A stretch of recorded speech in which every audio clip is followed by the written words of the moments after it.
بسم اللہ الرحمن الرحیم نحمدہ ونصلی ونسلم علی رسولہ الکریم اما بعد۔ معزز سامعین اکرام، السلام علیکم ورحمۃ اللہ وبرکاتہ۔ باب العلم انواریہ ایجوکیشنل سوسائٹی و جامعہ انواریہ حیدرآباد انڈیا کے زیر اہتمام تفسیر مظہری کا سلسلہ وار درس جاری ہے، اور اس میں سورہ بقرہ کی آیت نمبر 97 تک ہم تلاوت کر چکے ہیں۔ آج سورہ بقرہ نہیں بلکہ معذرت کے ساتھ سورہ آل عمران کی آیت نمبر 97 تک ہم تلاوت کر چکے ہیں۔ آیت نمبر 98 سے آج ہمارے درس کا آغاز ہے۔ سورہ آل عمران آیت نمبر 98۔ اعوذ باللہ من الشیطان الرجیم، بسم اللہ الرحمن الرحیم۔ قل یا اہل الکتاب لم تکفرون بآیات اللہ واللہ شہید علی ما تعملون۔ آپ فرمائیے، اے اہل کتاب، کیوں انکار کرتے ہو اللہ کی آیتوں کا، اور اللہ دیکھ رہا ہے جو کچھ تم کرتے ہو۔ اے محمد صلی اللہ علیہ وآلہ وسلم کہہ دیجئے، آیات سے مراد بآیات اللہ، تو آیات سے مراد دلائل سمعیہ اور عقلیہ ہے، جو سنے جاتے ہیں، عقل سے محسوس کیے جاتے ہیں، جو حضور صلی اللہ علیہ وآلہ وسلم کی صداقت پر دلالت کرتے ہیں، آپ کی سچائی کو بتاتے ہیں۔ ان تمام معاملات میں جن کا حضور صلی اللہ علیہ وآلہ وسلم دعویٰ کرتے ہیں، جیسے حج کا واجب ہونا اور دوسرے معاملات، یہاں اہل کتاب کو خطاب میں خاص کرنے کی وجہ یہ ہے کہ کیونکہ وہ کتاب کا علم رکھتے ہیں، اس لیے ان کا کفر جو ہے زیادہ قبیح ہے، زیادہ برا ہے۔ واللہ شہید علی ما تعملون، یہاں پر واو جو ہے حالیہ ہے، حالت کو بیان کر رہا ہے۔ شہید کا معنی جاننے والا ہے، جو تم کفر اور کتابوں میں تحریف کرتے ہو، تبدیلی کرتے ہو، اللہ تعالیٰ سب کچھ جاننے والا ہے، بس وہ تمہیں اس کا بدلہ دے گا، اور حق کا چھپانا تمہیں کوئی نفع نہ دے گا، کوئی فائدہ نہ دے گا۔ اگلی آیت کا نمبر ہے 99 سورہ آل عمران۔ قل یا اہل الکتاب لم تصدون عن سبیل اللہ من آمن تبغونها عوجا وانتم شہداء وما اللہ بغافل عما تعملون۔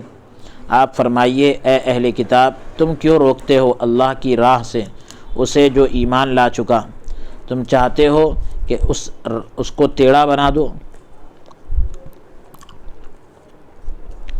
یعنی اس راست کو، یعنی سیدھے کو ٹیڑھا بنا دو، حالانکہ تم خود گواہ ہو،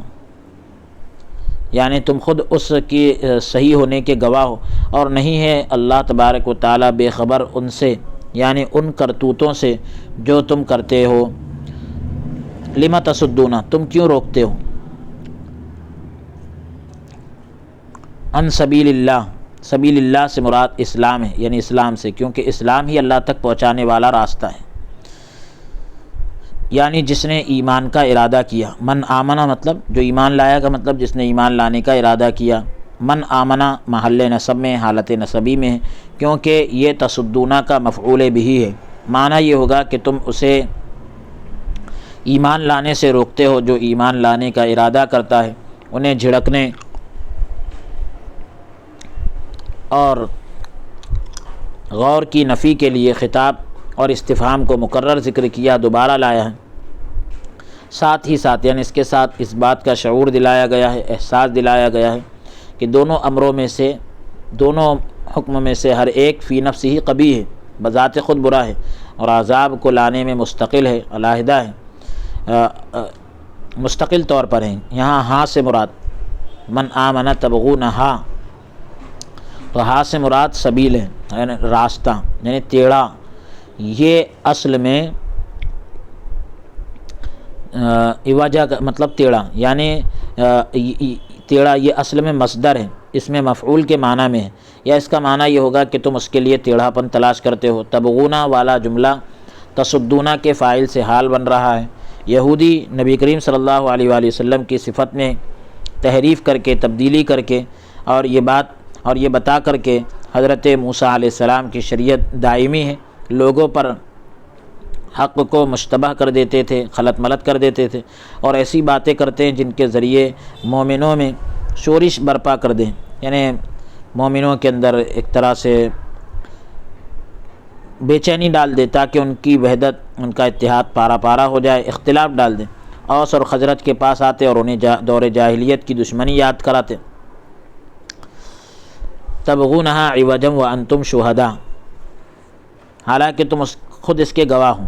یعنی جو تم عمل کرتے ہو اس پر تم خود گواہ ہو، یا اس بات پر کہ اللہ تبارک و تعالیٰ کا دین اسلام ہی ہے، اس پر تم گواہ ہو۔ جو کچھ تم کرتے ہو اللہ تبارک و تعالیٰ اس سے بے خبر نہیں ہے، یعنی جو تم مومنوں کو ایمان سے روکنے کے لیے خیانت کرتے ہو اللہ تعالیٰ اس سے غافل نہیں ہے۔ ابن اسحاق، ابو الشیخ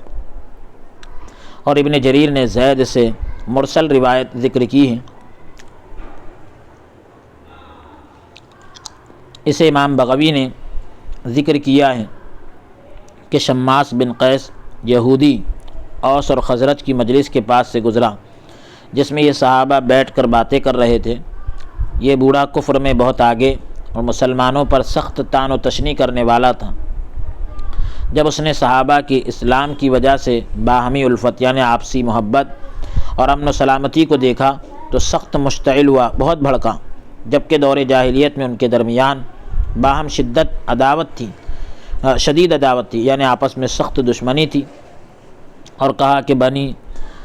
قیلہ کی جماعت اس شہر میں اکٹھی نہیں ہوئی، قسم اللہ کی جب یہ جمع ہوں گے تو ہمیں قرار نہیں ہوگا، ہمیں چین نہیں ہوگا۔ اس نے اس نوجوان یہودی کو کہا جو اس کے ساتھ جا رہا تھا کہ ان کے پاس جاؤ، ان کی مجلس میں بیٹھ جاؤ اور ان پر یوم بعاث اور اس سے قبل کے واقعات کا ذکر چھیڑ دو۔ اس نے ان واقعات کے بارے میں جو اشعار کہے گئے تھے وہ شعر پڑھے۔ بعاث وہ دن تھا جس میں اوس اور خزرج کے ساتھ جنگ کی تھی۔ اوس نے خزرج کے ساتھ جس دن جنگ کی تھی اس دن کو یوم بعاث کہتے ہیں۔ اس دن اوس کو خزرج پر فتح نصیب ہوئی تھی، کامیابی ملی تھی۔ اس کی بات سن کر مجلس کے لوگ آپس میں گفتگو کرنے لگے، بات چیت کرنے لگے، پھر آپس میں الجھنے لگے اور باہم یعنی آپس میں ایک دوسرے پر فخر کرنے لگے۔ ایک شخص جو قبیلہ اوس کے بنی حارثہ خاندان سے تعلق رکھتا تھا جس کا نام اوس بن قبطی تھا، دوسرا خزرجی تھا جو بنی سلمہ سے تعلق رکھتا تھا، اس کا نام جبار بن صخر تھا۔ دونوں نے ایک دوسرے کو ڈانٹا۔ ایک نے دوسرے سے کہا کہ اگر تم چاہتے ہو تو ہم بھی اثر نو اس کو زندہ کرنے کو تیار ہیں۔ دونوں فریق غضبناک ہو گئے، غصہ ہوئے اور کہنے لگے کہ ہم مدینہ منورہ سے باہر زور آزمائی کو تیار ہیں، یعنی مقابلے کے لیے تیار ہیں۔ سب لوگ حرہ کی طرف چل دیے اور دونوں نے دور جاہلیت کے نعرے لگائے۔ اوس اور خزرج کے لوگ اپنے اپنے قبیلے کے لوگوں کے ساتھ شامل ہو گئے۔ یہ خبر حضور صلی اللہ علیہ وآلہ وسلم تک پہنچی۔ آپ کے پاس جو مہاجر صحابہ موجود تھے انہیں لے کر ان کے پاس پہنچے۔ آپ نے فرمایا، اے مسلمانوں، کیا میرے ہوتے ہوئے تم دور جاہلیت کے دعوے کر رہے ہو جبکہ اللہ تبارک و تعالیٰ نے تمہیں اسلام کے ذریعے عزت عطا فرمائی؟ کیا تم کفر کی طرف لوٹنا چاہتے ہو جس پر تم پہلے تھے؟ صحابہ پہچان گئے کہ یہ معاملہ شیطان کی طرف سے وسوسہ اور ان کے دشمن کی چال تھی۔ انہوں نے اپنے ہتھیار پھینک دیے اور رونے لگے اور بعض سے معانقہ کرنے لگے، یعنی ایک دوسرے سے گلے ملنے لگے۔ پھر حضور صلی اللہ علیہ وآلہ وسلم کے ساتھ آپ کے حکم کو سنتے اور اطاعت کرتے ہوئے چل دیے تو اللہ تبارک و تعالیٰ نے ان صحابہ کے متعلق ان آیات کو نازل فرمایا۔ اگلی آیت کا نمبر ہے 100، سورہ آل عمران۔ یا ایھا الذین آمنوا ان تطیعوا فریقا من الذین اوتوا الکتاب یردوکم بعد ایمانکم کافرین۔ اے ایمان والو، اگر تم کہاں مانو گے ایک گروہ کا اہل کتاب سے، اہل کتاب میں سے ایک گروہ کی بات کو مانو گے تو لوٹا کر چھوڑیں گے تمہیں تمہارے ایمان قبول کرنے کے بعد کافروں میں، یعنی نتیجہ یہ ہوگا کہ تمہیں کافروں میں لوٹا کر چھوڑیں گے ایمان قبول کرنے کے بعد۔ الذین آمنوا، اس سے مراد انصار ہیں۔ یا ایھا الذین آمنوا سے مراد انصار ہے، اوت الکتاب سے مراد شماس اور اس کے ساتھی ہیں۔ بِایمانکم یردوکم بعد ایمانکم، تو بِایمانکم یہاں پر اس سے مراد ایمانکم سے مراد اللہ تبارک و تعالی اور نبی مکرم اور قرآن حکیم پر ایمان لانا ہے۔ زید نے کہا کہ حضرت جابر نے کہا کہ میں نے آغاز میں شروع میں اس دن سے قبیح یعنی بدتر اور انجام کے اعتبار سے اس سے زیادہ اچھا نہیں دیکھا۔ یا اہل الکتاب لم تصدون، یہ شماس کے حق میں نازل ہوئی۔ اللہ تبارک و تعالیٰ نے مومنوں سے براہ راست خطاب کیا، یعنی ڈائریکٹ خطاب کیا، جبکہ اہل کتاب کو خطاب کرنے کے لیے نبی کریم صلی اللہ علیہ وآلہ وسلم کو حکم ارشاد فرمایا۔ یہ انداز مومنوں کی شان بیان کرنے کے لیے اپنایا اور اس بات کا شعور دلانے کے لیے کہ وہ اس بات کے مستحق ہیں کہ اللہ تعالیٰ ان سے ہم کلام ہوں۔ فریابی اور ابن ابی حاتم نے حضرت ابن عباس رضی اللہ عنہما سے نقل کیا ہے کہ اوس اور خزرج کے درمیان دور جاہلیت میں جنگ رہتی تھی۔ اسی اثنا میں یعنی اسی دوران کے وہ اکٹھے بیٹھے ہوئے تھے، دور جاہلیت کی جنگوں کا ذکر چھڑا، یہاں تک کہ وہ سخت غصے میں آ گئے اور ان میں سے بعض یعنی کچھ لوگ تو اسلحہ ہتھیار لینے کے لیے اٹھ کھڑے ہوئے، تو یہ آیت نازل ہوئی جس کا نمبر ہے 101۔ وَكَيْفَ تَكْفُرُونَ وَأَنْتُمْ تُتْلَى عَلَيْكُمْ آيَاتُ اللَّهِ وَفِيكُمْ رَسُولُهُ وَمَنْ يَعْتَصِمْ بِاللَّهِ فَقَدْ هُدِيَ إِلَى صِرَاطٍ مُسْتَقِيمٍ، اور یہ کیسے ہو سکتا ہے کہ تم کفر کرنے لگو، یعنی اب پھر کفر کرنے لگو، حالانکہ تم وہ ہو کہ پڑھی جاتی ہیں تم پر اللہ کی آیتیں اور تم میں اللہ کے رسول بھی تشریف فرما ہے، اور جو مضبوطی سے پکڑتا ہے اللہ کے دامن کو تو ضرور پہنچایا جاتا ہے اسے سیدھی راہ تک۔ وکیفا اس کا عطف جو ہے یردوکم پر ہے، یعنی پھیر دیں گے تم کو، اور استفہام تعجب اور انکار کے لیے ہے۔ کیفا حرف استفہام ہے تو یہاں تعجب اور انکار کے لیے ہے، یعنی وانتم تتلا تم پر تلاوت کیا جاتا ہے، یعنی رسول اللہ صلی اللہ علیہ وسلم کی زبان سے تم پر قرآن حکیم کی تلاوت کی جاتی ہے، جو تمہیں منع کرتے ہیں نصیحت کرتے ہیں۔ وفیکم رسول، تم میں رسول ہے، یعنی جو تمہیں روکتے ہیں نصیحت کرتے ہیں، تمہارے شبہات یعنی تمہارے جتنے بھی ڈاؤٹس ہیں وہ زائل کرتے ہیں، دور کرتے ہیں، شک کو ختم کرتے ہیں۔ یعنی حال یہ ہے کہ وہ اسباب جو ایمان کی طرف دعوت دینے والے ہیں، وہ وجوہات جو ایمان کی طرف بلانے والے ہیں اور کفر سے تمہیں روکنے والے ہیں، اور کفر سے تمہیں روکنے والے ہیں،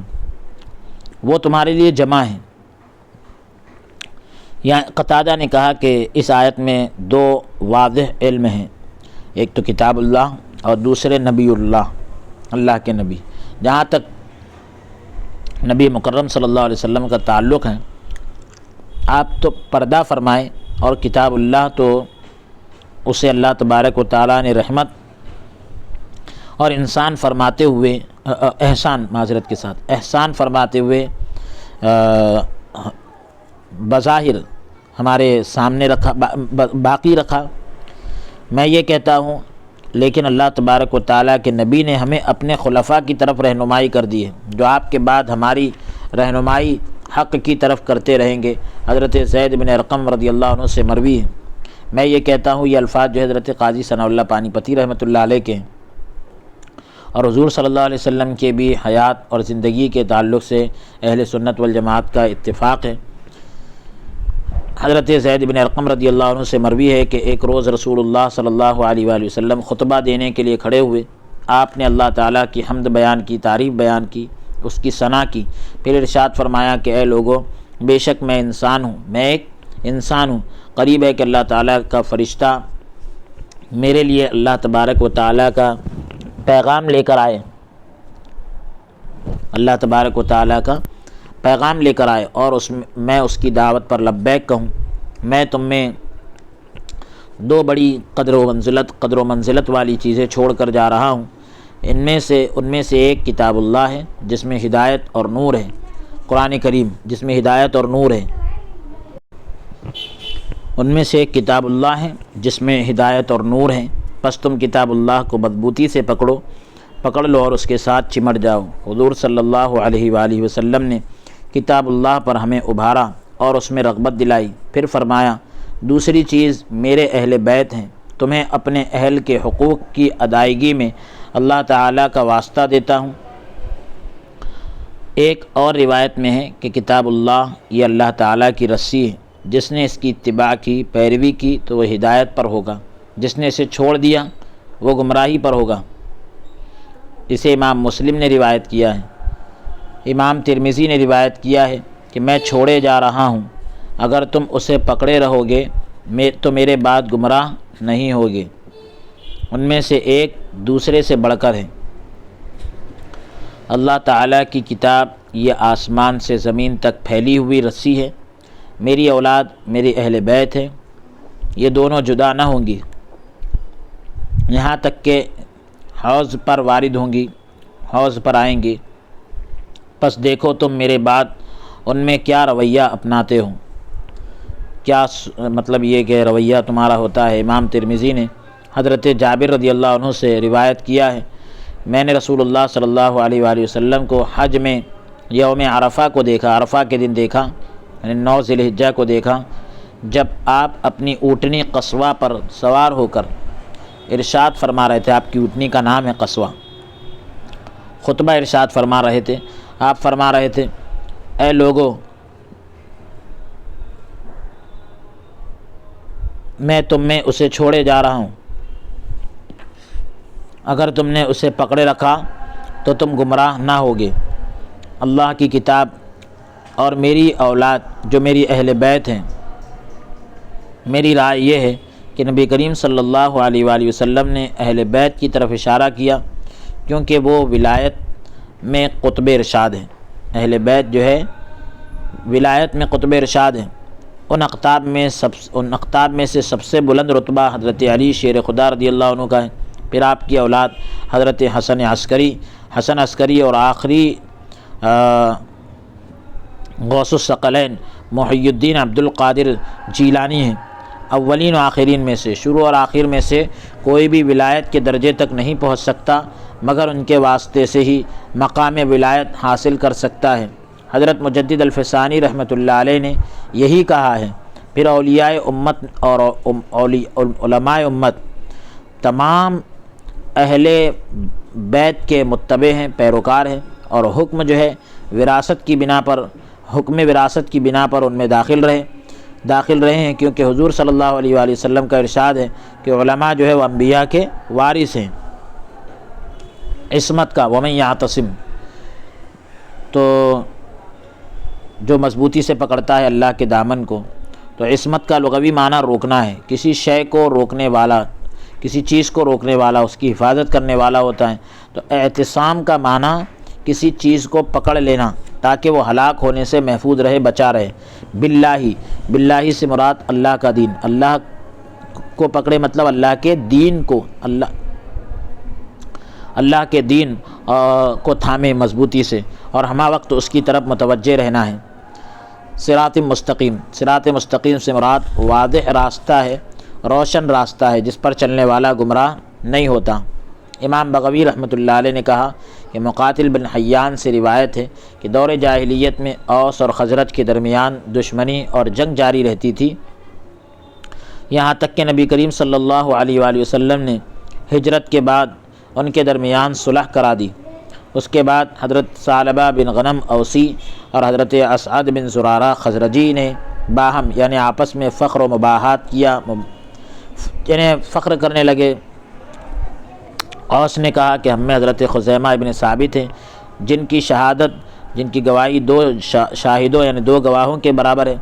ہم میں حضرت حنظلہ ہے جنہیں ملائکہ نے یعنی فرشتوں نے غسل دیا ہے۔ ہم میں حضرت عاصم بن ثابت بن افلح ہیں، اور ہم میں حضرت سعد بن معاذ ہیں جن کے لیے عرش الہی جھوم اٹھا، اور بنی قریظہ کے متعلق فیصلے پر اللہ تبارک و تعالیٰ ان سے راضی ہوا۔ خزرجی نے کہا کہ ہم میں 4 ایسے اشخاص ہیں، ایسے لوگ ہیں جنہوں نے قرآن حکیم کو محفوظ کیا، قرآن کی حفاظت کی۔ حضرت ابی بن کعب، حضرت معاذ بن جبل، حضرت زید بن ثابت اور حضرت ابو زید رضوان اللہ تعالیٰ علیہ اجمعین، یہ 4 لوگ ایسے ہیں، خزرج نے کہا کہ جنہوں نے قرآن کی حفاظت کی، اور یہ ہم میں ہیں۔ ہم میں سے حضرت سعد بن عبادہ ہیں جو انصار کے خطیب اور ان کے رئیس ہیں۔ ان میں گفتگو چلتی رہی یہاں تک کہ وہ غصے ہو گئے اور اشعار کہنے لگے اور باہم یعنی آپس میں فخر کرنے لگے۔ بس دوسرے اوس اور خزرج کے لوگ اسلحہ لے کر آئے، ہتھیار لے کر آ گئے۔ نبی کریم صلی اللہ علیہ وآلہ وسلم تشریف لائے تو اللہ تبارک و تعالیٰ نے ان آیات کو نازل فرمایا۔ اللہ تبارک و تعالیٰ کا فرمان جو نازل ہوا، آگے آیت آ رہی ہے جس کو ہم تلاوت کر رہے ہیں، سورہ آل عمران کی آیت نمبر 102 ہے۔ یا ایھا الذین آمنوا اتقوا اللہ حق تقاتہ ولا تموتن الا وانتم مسلمون، اے ایمان والو ڈرو اللہ تبارک و تعالیٰ سے جیسے حق ہے اس سے ڈرنے کا، اور خبردار نہ مرنا مگر اس حال میں کہ تم مسلمان ہو، مسلمان ہونے کی حالت میں ہی دنیا سے جانا۔ تقات کی اصل جو ہے اتقوا اللہ جو آیت میں آئے، اور اس کے بعد حق تقاتہ، تو تقاتن کی اصل جو ہے وقیتن ہے، اس کی واو مضمومہ کو پیش سے بدل دیا گیا، وقیتن کے جو واو ہے اس کو پیش سے بدل دیا گیا، مضمومہ کو واو مضمومہ یعنی پیش والی واو کو تا سے بدل دیا گیا تو وقیتن سے تقیتن ہو گیا۔ جس طرح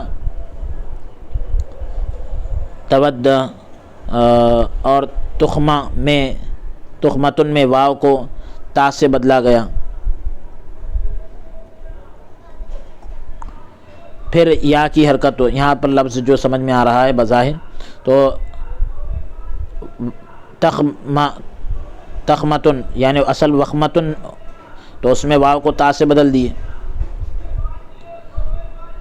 پھر یا کی حرکت ما قبل کو دی گئی، یعنی اس سے پہلے والے کو دے دی گئی، وقیتن، تو اس سے پہلے والے کو دے دیے۔ پھر چونکہ یا جو ہے اصل میں متحرک تھی، وقیتن کی یا کو دیکھیں آپ،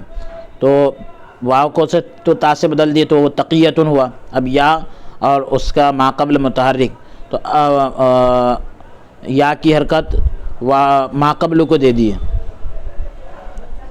تو یا اصل میں متحرک تھی اور اس کا ما قبل جو ہے مفتوح ہو گیا، اس لیے اسے الف سے بدل دیا گیا، اس لیے اسے یعنی یا کو الف سے بدل دیا گیا، کیونکہ اس کے فعل میں بھی یہی قاعدہ جاری ہوتا ہے، تو وہ اب تقاتن ہو گیا۔ عبد الرزاق،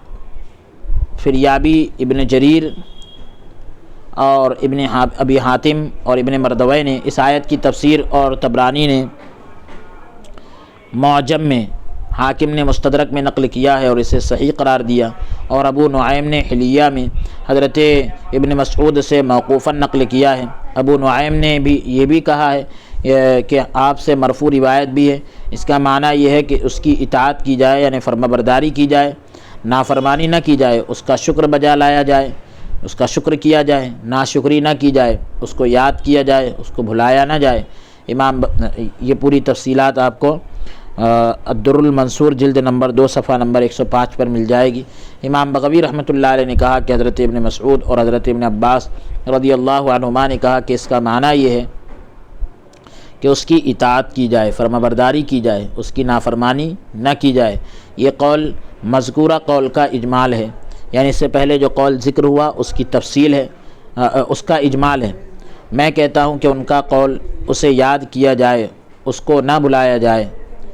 میں کہتا ہوں کہ ان کا قول یذکر فلا ینسا، اسے یاد کیا جائے، بھلایا نہ جائے، عرب کے لوگ کہتے ہیں، تو اس کا مدار فنائے قلب پر ہے۔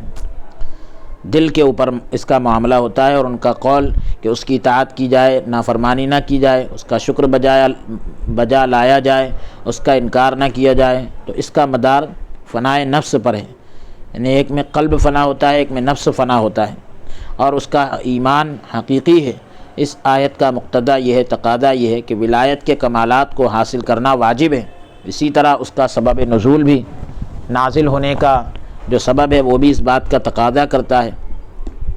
کیونکہ اوس اور خزرج کا باہمی تفاخر یعنی آپس میں فخر کرنا یہ نفس کے باقی ماندہ رذائل میں سے تھا،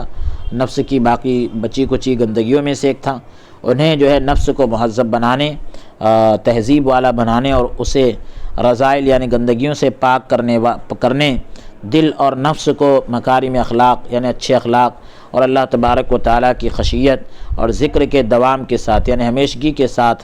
آراستہ کرنے کا حکم دیا گیا، سجانے کا حکم دیا گیا، آراستہ کرنے کا حکم دیا گیا۔ مجاہد نے کہا کہ اس کا معنی یہ ہے کہ تم اللہ تعالیٰ کی راہ میں جہاد کرو، جس طرح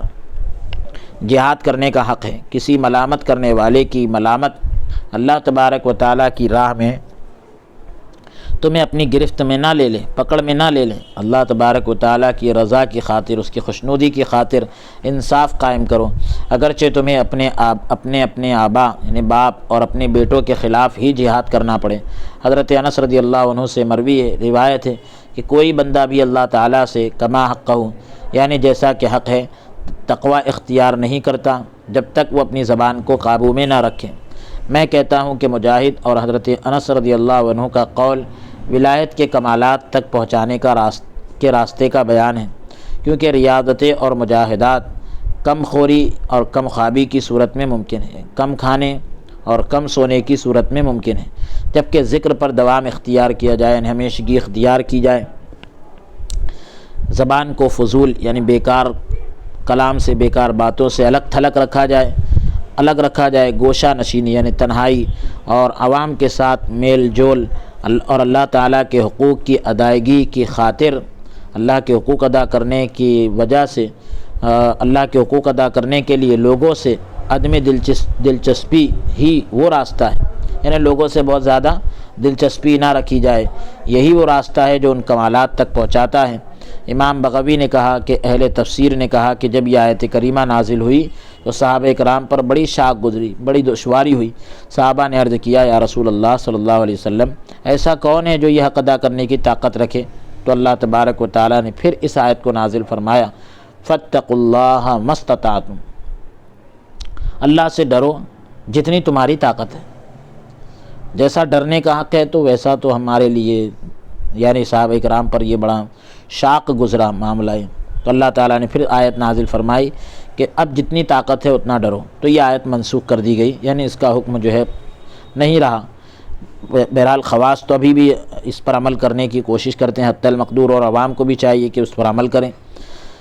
مقاتل نے کہا کہ سورہ آل عمران میں صرف یہی آیت منسوخ ہے۔ میں کہتا ہوں کہ اس سے مراد یہ نہیں کہ تقوی کا حق اور وجوب منسوخ ہے، تقوی کا حق یعنی جیسا ڈرنا چاہیے اس کا حق اور تقوی واجب ہے، تو یہ چیزیں منسوخ نہیں ہوئی، اس سے مراد بالکل ایسا نہیں ہے۔ یہ بھی ہو سکتا ہے، جبکہ یہ بھی کیسے ہو سکتا ہے جبکہ نفس کے رذائل یعنی نفس کی گندگیوں جیسے تکبر، بے محل غصہ، بے موقع غصہ اور حسد یعنی جلن، کینہ، دلوں میں میل، نفاق، دلوں کے اندر نفاق، سوء اخلاق، برے اخلاق، دنیا کی محبت، اللہ تعالیٰ کی طرف کم توجہ اور اسی طرح سے غیر کے ساتھ دل کا مشغول ہونا، لگا لینا، جب تک حرام ہے تو ان کی حرمت کی منسوخی یعنی حرمت کا منسوخ ہونا اس وقت تک متصور نہیں ہو سکتے، یعنی اس وقت تک ان کا تصور نہیں ہو سکتا منسوخ ہونے کا جب تک کہ یہ مباح نہ ہو، یہ چیزیں جائز نہ ہو، تکبر و غصہ وغیرہ یہ سب چیزیں، بلکہ اس سے مراد یہ ہے کہ نفس کے رذائل ایک ہی دفعہ زائل کرنا نفس کے بس میں نہیں، نفس کی گندگیوں کا ایک ہی بار میں ختم کرنا نفس کے بس میں ہی نہیں ہے، طاقت میں ہی نہیں ہے، بلکہ یہ چیزیں اس بات پر موقوف ہے، ٹکی ہوئی ہے کہ جس طرح قانون قدرت ہے، اللہ تعالیٰ کا قانون ہے کہ وہ انسان اہل دل اور پاکیزہ نفوس رکھنے والے لوگوں کی مصاحبت اختیار کرے، وہ انسان اللہ والوں کی پاکیزہ دل رکھنے والوں کی صحبت اختیار کرے اور مذکورہ مجاہدہ کرے، جو بھی مجاہدوں کا اوپر تذکرہ ہوا وہ مجاہدہ کرے، تو اللہ تعالیٰ نے اس معاملے میں لوگوں کو رخصت دی، مہلت دی، چھوٹ دی، اور نفس کے تزکیے اور دل کی پاکیزگی ان کی طاقت کے مطابق اپنی صلاحیتیں صرف کرنا یعنی خرچ کرنا لازم قرار دیا، ضروری قرار دیا۔ جس نے مکمل طور پر پوری طرح سے یعنی اس سے اعراض کیا، منہ موڑا اور شہوات کی طرف وہ متوجہ ہوا، خواہشات کی طرف لگ گیا، تو اس پر تمام رذائل کا گناہ ہوگا۔ اگر تم ظاہر کرو جو کچھ تمہارے اندر ہے یا تم اسے چھپاؤ تو اللہ تبارک و تعالیٰ تمہارا اس بارے میں محاسبہ کرے گا، تم سے حساب لے گا۔ جس کے حق میں چاہے گا اسے بخش دے گا اور جس کے حق میں چاہے گا اسے عذاب میں مبتلا کرے گا۔ اور جس نے اس راہ کی طلب میں، جستجو میں اپنے آپ کو مصروف رکھا، لگائے رکھا اور رذائل کو یعنی گندگیوں کو دور کرنے میں اپنی صلاحیتیں صرف کی، لگا دی اور کمالات کے حصول سے قبل ہی، کمالات کے حاصل کرنے سے پہلے ہی فوت ہو گیا، تو جو چیزیں اس پر لازم تھی اس نے ادا کر دی، اور میں امید کرتا ہوں کہ اللہ تبارک و تعالی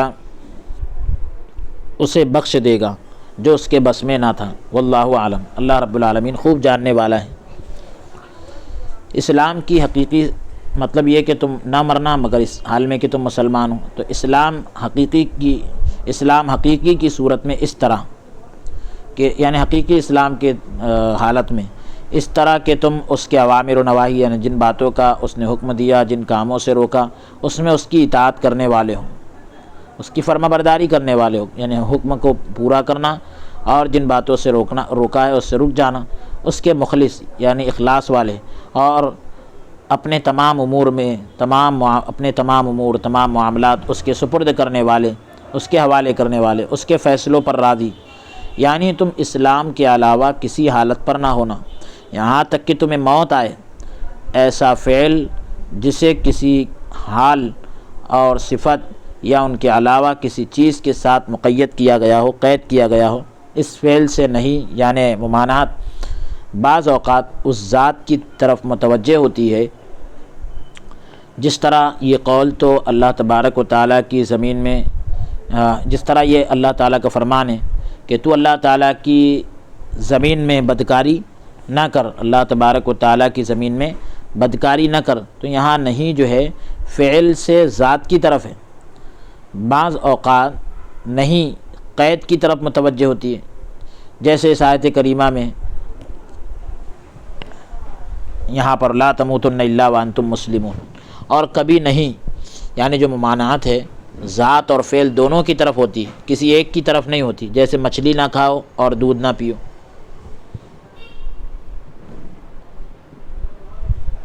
ذات اور فعل دونوں کی طرف ہو رہی ہیں، بعض اوقات ہر ایک کی طرف نہیں متوجہ ہوتی ہے، ہر ایک کی طرف ممانعت متوجہ ہوتی ہے، جیسے اپنے پڑوسی کی بیوی سے بدکاری نہ کرو۔ حضرت ابن عباس رضی اللہ عنہما سے مروی ہے، روایت ہے کہ رسول اللہ صلی اللہ علیہ وآلہ وسلم نے فرمایا، اے لوگو اللہ سے ڈرو جس طرح ڈرنے کا حق ہے۔ اگر زقوم کا ایک قطرہ یعنی ان شجرۃ الزقوم طعام الاسیم جس کو کہا گیا یہ جہنمیوں کی غذا، تو اگر اس کا ایک قطرہ، اس کی ایک بوند زمین پر ٹپکے تو اہل دنیا پر ان کی زندگی کڑوی کر دے، یعنی زقوم کا ایک قطرہ اگر زمین پر ٹپکے تو پوری دنیا والوں پر ان کی زندگی کڑوی کر دے، تو اس کی کیا حالت ہوگی جس کا کھانا ہی صرف زقوم ہوگا۔ یعنی ایک قطرے کا عالم یہ ہے تو پورے زقوم کا عالم کیا ہوگا، جس کی غذائی زقوم بنا دی جائے، اللہم احفظنا، اور اس کے سوا کوئی کھانا نہ ہوگا۔ حضور صلی اللہ علیہ وسلم نے فرمایا، اے لوگو اللہ سے ڈرو جس طرح ڈرنے کا حق ہے۔ اگر زقوم کا ایک قطرہ زمین پر ٹپکے تو دنیا والوں پر ان کی زندگی کڑوی کر دے، تو اس کی کیا حالت ہوگی جس کا کھانا ہی صرف زقوم ہوگا اور اس کے سوا یعنی اس کے علاوہ کوئی کھانا نہ ہوگا۔ یہ روایت جو ہے جامع ترمذی ابواب صفت جہنم باب ما جاء فی صفت شراب اہل النار جلد نمبر 2 صفحہ نمبر 82 پر موجود ہے۔ اس حدیث کو امام ترمذی نے روایت کیا ہے اور کہا کہ یہ حدیث حسن صحیح ہے۔ تو یہ سورہ آل عمران کی آیت نمبر 102 تک ہم تلاوت کر چکے ہیں۔ اگلی نشست میں انشاءاللہ تعالی سورہ آل عمران کی آیت نمبر 103 سے ہمارے درس کا آغاز ہوگا۔ آج کے سلسلہ درس کو ہم یہیں پر موقوف کرتے ہیں۔ اللہ عز و جل کی بارگاہ میں درخواست اور دعا کرتے ہیں کہ رب تبارک و تعالی ہمیں قول سے زیادہ عمل کی توفیق عطا فرمائے، آمین۔ وصلی اللہ تعالی وسلم علی خیر خلقہ سیدنا و نبینا محمد وعلی آلہ واصحابہ وازواجہ وذریاتہ واہل بیتہ اجمعین برحمتک یا ارحم الراحمین والحمد للہ رب العالمین۔